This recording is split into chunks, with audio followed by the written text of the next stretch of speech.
Hello there. Day 3, Skilling Open. And we are going to open the proceedings with the showdown. The favorites in the tournament, Magnus Carlsen and Hikaru Nakamura. The world champion with white, and Nakamura, who has been widely considered one of the best online players in the world. And he has been doing well in many online events, and Magnus and Hikaru have had some epic duels, so I'm sure they will both advance to the top 8, go to the knockouts, and most likely they'll meet again later in the tournament. But always an interesting matchup, and Magnus had the white pieces this time around. He opened with e4. And once again, sorry about that, Magnus is, he's avoiding sort of the main openings at this stage, and he plays bishop c4, the bishop's opening. It's more common to play knights before bishops. Knight f3 is the most common second move. And, well, this can be played, but is considered to give black a rather easy game, because he can quickly go for this c6 d5 push here, which Nakamura does. Knight f3, d5. The bishop has to move, and now bishop to b4 check. Now black actually doesn't mind white going c3. Magnus actually went bishop d2 in the game, but if he went c3, this is actually not really a tempo 1, because in many cases you want the knight on c3, but now you have to put it on d2. Not catastrophic, but I guess that's what black is arguing with this bishop to b4 move. Now, bishop d2 was played, and Nakamura took. Knight b takes d2. Now black has to cover this pawn, and Nakamura does so with queen to c7. Yeah, leaving the path open for his bishop, not protecting with a knight. D takes e4. And an in-between move here by Magnus. He doesn't want to take with a pawn, he wants to take with a piece on e4. So first he attacks f7, forces black to castle, and now takes on e4 with the other knight. d4 now, liquidating the center. After h6, bishop g4, we have to liquidate here, and knight d7. And it looks like we're heading for something that might be very close to equal. We have symmetrical pawns. Black is going to take here on e5,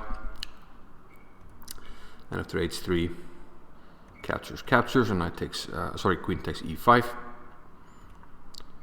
We are very close to a rather quiet position. Let's see though. Rook a to e8.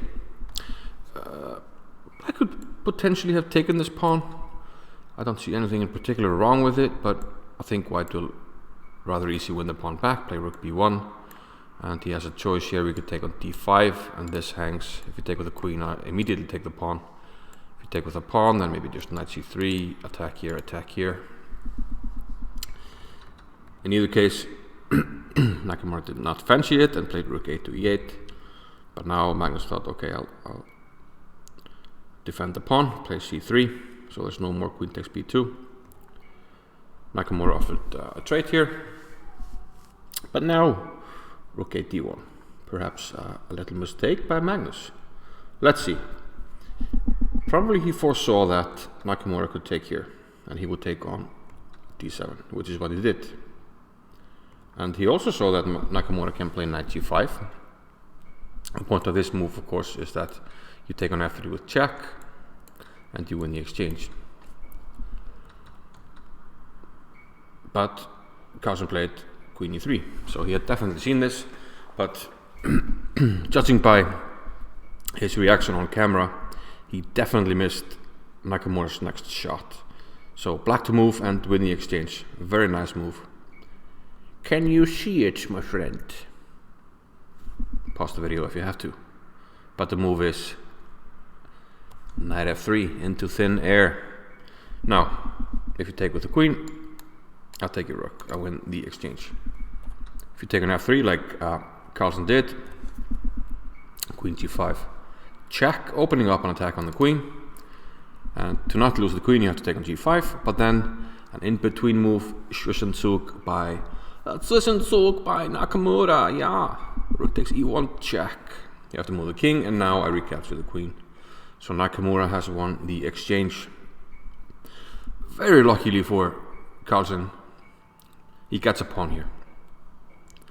And it looks like with a strong bishop and the rook here lining up as well against f7, that white might have just enough to hold here despite being down the exchange. He does have a pawn and the bishop is very strong. Also, it's difficult for black to find a weakness to attack. We can easily move the bishop and cover this pawn, and attacking these pawns you'd have to abandon the king side. So let's see if Nakamura can get organized here. g6, bishop to c4, protecting b2, now attacking c6. Nakamura decides to give it up. Well, he didn't really have any way to protect it. This of course is taken, protected by the bishop. And if you go for counterplay, I can play b3, and this drops, and you have to worry about this one as well. So rook e5 was the chosen move by Naka, and now it's 2 pawns for the exchange. Rook c7 gives up the b2 pawn, but gets f7 in return.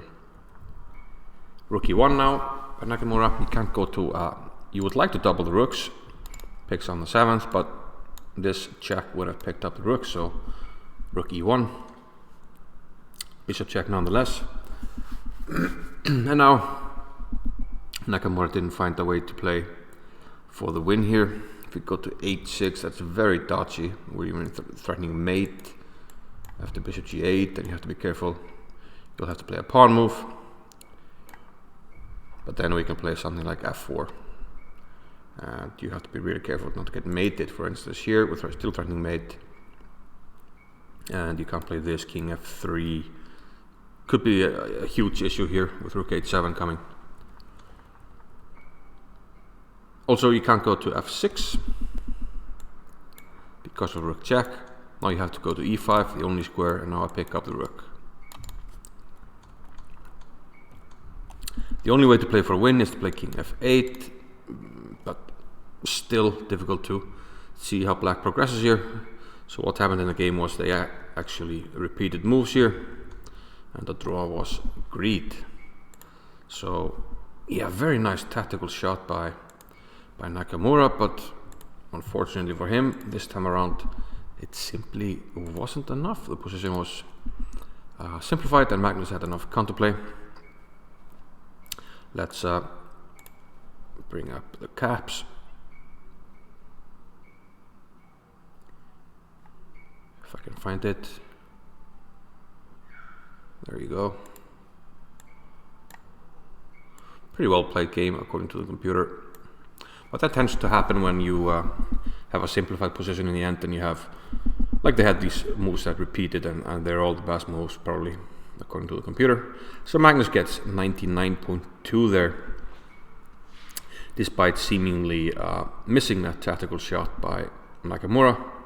But nonetheless, it's not categorized as a mistake or even a blunder. Actually a blunder or even a mistake, but yeah, I mean, good stuff by Nakamura, but simply not enough on this day. Well played game by both parties, but the position was rather simple, so usually when that is the case, the cap score is way up there.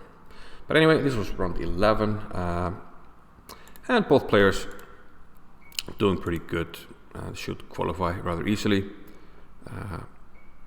and yeah, we'll see what happens. But yeah, it's going to be a dogfight for the qualification spots, and we'll keep a close eye on that. So see you in the next one. Bye bye.